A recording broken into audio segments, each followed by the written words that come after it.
Guys, രണ്ട് wing ബാക്കുകളുടെ signings പൂർത്തീകരിക്കുന്ന രണ്ട് വ്യത്യസ്ത ക്ലബ്ബുകൾ. ഇത് കണക്റ്റഡ് കൂടിയാണ്.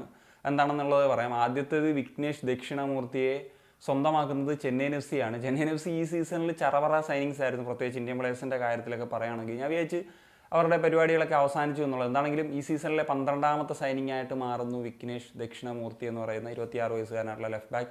4 വർഷത്തെ ഒരു കോൺട്രാക്റ്റിലാണ് ഓവൻ ഗോയലിൻ്റെ ജംഷഡ്പൂർ എഫ് സി ഈ ഒരു താരത്തെ സ്വന്തമാക്കുന്നത് എന്നുള്ളതാണ്. എന്താണെങ്കിലും ഇദ്ദേഹം ചെന്നൈയിൻ എഫ് സിയിൽ ജോയിൻ ചെയ്യുന്നതോടുകൂടി ഇപ്പം മന്ദർ റാവു ദേശായി അല്ലെങ്കിൽ സച്ചു സിബി അങ്ങനത്തെ പ്ലേയേഴ്സൊക്കെ ആയിരുന്നു ലെഫ്റ്റ് ബാക്ക് ഓപ്ഷൻസിൽ ഉണ്ടായിരുന്നത്. സോ അത് അപ്ഗ്രേഡ് ചെയ്യുന്നു എന്നുള്ളത് തന്നെ പറയാം. കാരണം വിഘ്നേഷ് വന്നാൽ വിഘ്നേഷ് തന്നെ ഫസ്റ്റ് ചോയ്സ് ആകാനുള്ള സാധ്യതകൾ തന്നെയാണ് കൂടുതൽ. ഇപ്പം ഒരുപാട് വർഷങ്ങൾ അങ്ങനെ ISL കളിച്ചിട്ടുള്ളൊരു പ്ലെയർ ഒന്നും നമുക്ക് പറയാൻ പറ്റില്ല. എങ്കിൽ കൂടി അദ്ദേഹത്തിന് ഇപ്പം പെട്ടെന്ന് വന്നൊരു സക്സസ് ഒക്കെ ഉണ്ടാക്കാൻ പറ്റിയിട്ടുണ്ട്. ഇപ്പോൾ മുംബൈ സിറ്റി എഫ് സിയിലൂടെയാണ് അദ്ദേഹം തുടങ്ങുന്നത്. പിന്നീടാണ് ഹൈദരാബാദ് എഫ് സിയിൽ എത്തുന്നത്. പിന്നീട് ഹൈദരാബാദിൽ നിന്ന് ലോണിലാണ് കഴിഞ്ഞൊരു സീസണിൽ ഒഡീഷ എഫ് സിയിലേക്ക് പോകുന്നത്. ഏതാണ്ട് 70 മത്സരങ്ങളൊക്കെ അദ്ദേഹത്തിന് ഈ ഒരു സമയത്ത് തന്നെ കളിക്കാനായിട്ട് സാധിച്ചിട്ടുണ്ട് എന്നുള്ള ഒരു ലെഫ്റ്റ് ബാക്കാണ്. അതിൽ നോ ഡൗട്ട് അബൌട്ട് ഇറ്റ്. പിന്നെ അദ്ദേഹം AFC ടൂർണമെൻറ്റ്സിലൊക്കെ കളിച്ച എക്സ്പീരിയൻസ് ഉണ്ട്. ഇപ്പോൾ last Odisha F C AFC cup കളിച്ചപ്പോൾ കളിച്ചിരുന്നു. അതിന് മുമ്പ് Mumbai city F C champions league കളിച്ചപ്പോഴും അവർക്കൊപ്പം കളിച്ചിട്ടുള്ളൊരു പ്ലെയറാണ്. അങ്ങനത്തെ ഒരു എക്സ്പീരിയൻസ് ഉണ്ട്. എന്താണെങ്കിലും ഒഡീഷ എഫ് സിയിൽ നിന്ന് ലോണിൽ വന്നൊരു പ്ലെയർ തിരിച്ചു പോകുമ്പോൾ അവർക്ക് വെറുതെ ഇരിക്കാൻ കഴിയില്ല.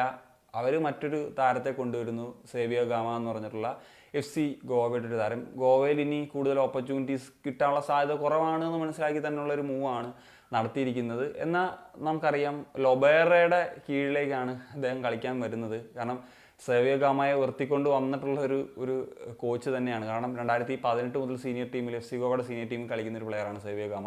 അതിന് മുന്നേ തന്നെ റിസർവ്സിലൊക്കെ കളിച്ചിരുന്നു FC ഗോവയ്ക്കൊപ്പം.